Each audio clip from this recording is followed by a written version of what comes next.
Mackenzie Arnold, welcome to 7:30. Thank you, appreciate it. Happy to be here.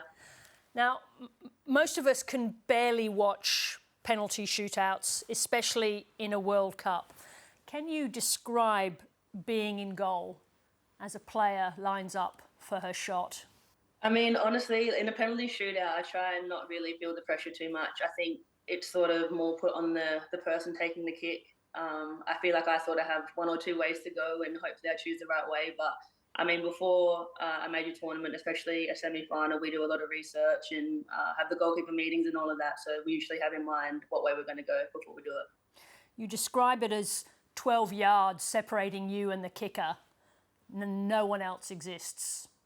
Yeah, basically. But basically what it comes down to, especially on that night at Suncorp, there was so much going on. Obviously, the crowd was insane. But at the time, you sort of just have to focus on what you need to do. And the first penalty of the shootout goes Australia's way. Huge save. And thankfully that we were able to do that and the girls were able to get the goals in that we needed as well. I mean, one of the incredible things about that penalty shootout is you had to go back in goal after taking and not scoring your own kick. Yeah, that was rough. I mean, especially being the fifth penalty, obviously I could have won the game for them, and I turned back and looked at the girls and they were cheering me on. I know they were gutted for me, but I guess straight after that I knew it wasn't over. I still had the job to do, so thankfully I could do that. And sort of get one back. And again, and the thumbs up. Now, you didn't want to be a goalkeeper at first, did you, when you were coming through?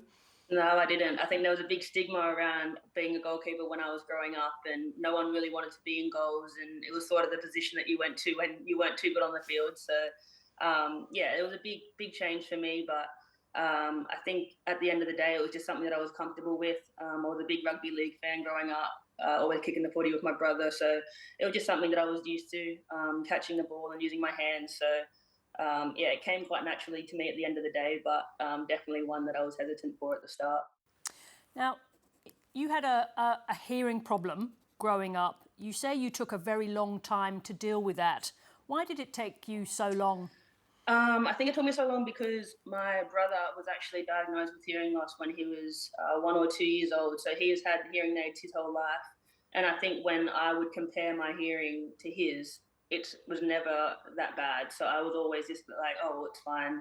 When COVID hit and everyone was wearing masks, and I realised I was probably, lip reading a lot more than I originally thought, which I think sort of opened up the thought of it to initially, especially having my friends around saying that I need to get my hearing checked, seeing the frustration that they started to build. So, it was definitely a process of it and a journey, but I definitely don't think that I would have gone down that road if it wasn't for my brother, for sure. You obviously don't, but you don't wear your hearing aids when you play, do you?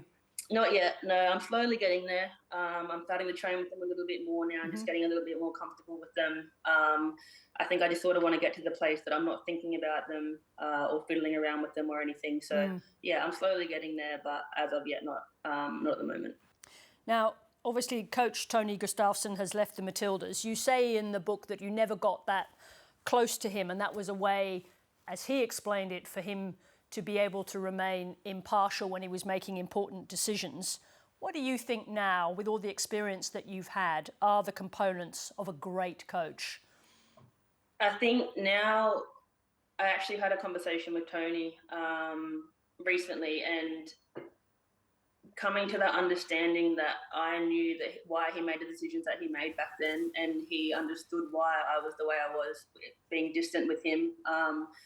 I think there's always has to be some sort of mutual understanding about how each other feels. I think at the time, being cut from the team, thinking the absolute worst of everything, it was very easy to go down that road of, anger and hate for him and all of that, those feelings. But I think now, fast forward to where I am and to look back, I think I really needed that to happen. And unfortunately, it took me a little bit longer to sort of form that relationship with him. But at the end of the day, I think it needed to happen that way for us to get that mutual respect. Now I couldn't thank him more for everything that he's done for me and, the respect that he has for me as well.